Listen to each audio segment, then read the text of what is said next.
अस्सलाम वालेकुम। आज की इस वीडियो में मैं अस्मा तैमूर आपको बताने जा रही हूँ ट्यूनिस में मौजूद ज़ेर ज़मीन घरों के बारे में।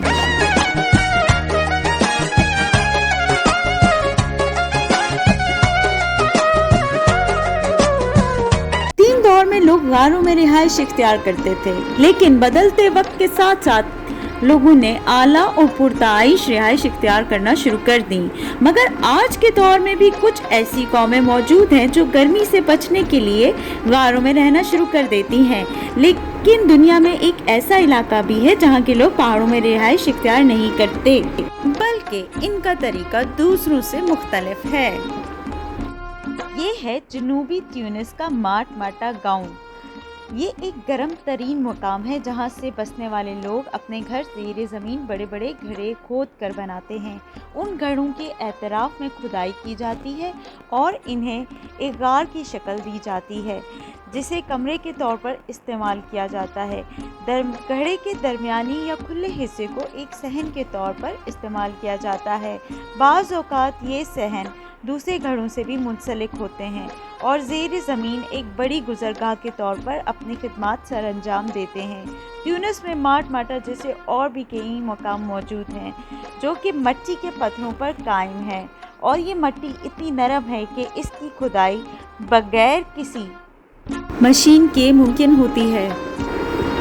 ये खुदाई हाथ से ही औजारों की मदद से कर ली जाती है, लेकिन सदियों से कायम ये घर काफ़ी मजबूत होते हैं और ज़मीन की खुदाई के इस तरीके से हज़ारों साल से घर बनाए जा रहे हैं। माट माटा उस तंग कॉरिडोर के करीब वाक़या है जो कि लीबिया और ट्यूनिस का वाहिद दरमियानी रास्ता है। माजी में ये खित्ता हमला आवरों के कब्ज़े में था, जिसकी वजह से लोग पहाड़ों पर खुदाई करके अपने घर बनाने पर मजबूर थे। ताहम बाद में जब उनके अरब हमला आवरों से दोस्ताना ताल्लुकात कायम हो गए तो ये वापस नीचे उतर आए। कुछ लोगों ने पहले से मौजूद गाँव की जानिब हिजरत की, जबकि बाज़ ने यहाँ घर बनाना शुरू कर दिए। आज ये अनोखे घर सयाहों की तवज्जो का मरकज़ बन चुके हैं। इस गाँव के मशहूर होने की एक वजह मशहूर फिल्म स्टार वॉर की यहाँ शूटिंग भी है। इस फिल्म की तख्लीक के लिए इसी गाँव का इंतखाब किया गया था। यहाँ जो कॉरिडोर बनाए जाते हैं वो ज़िगज़ैग होते हैं ताकि ख़वातीन जो है वो उनके पर्दे का ख्याल रख सके। अगर कोई इस कॉरिडोर से गुजरे तो ज़िगज़ैग होने की वजह से खातून का पर्दा कायम रहता है। बहुत शुक्रिया। उम्मीद है आपको ये मालूमाती वीडियो पसंद आएगी। मज़ीद वीडियोज़ के लिए अस्मा तैमूर का चैनल सब्सक्राइब करना ना भूलिएगा। शुक्रिया। अल्लाह हाफ़िज़।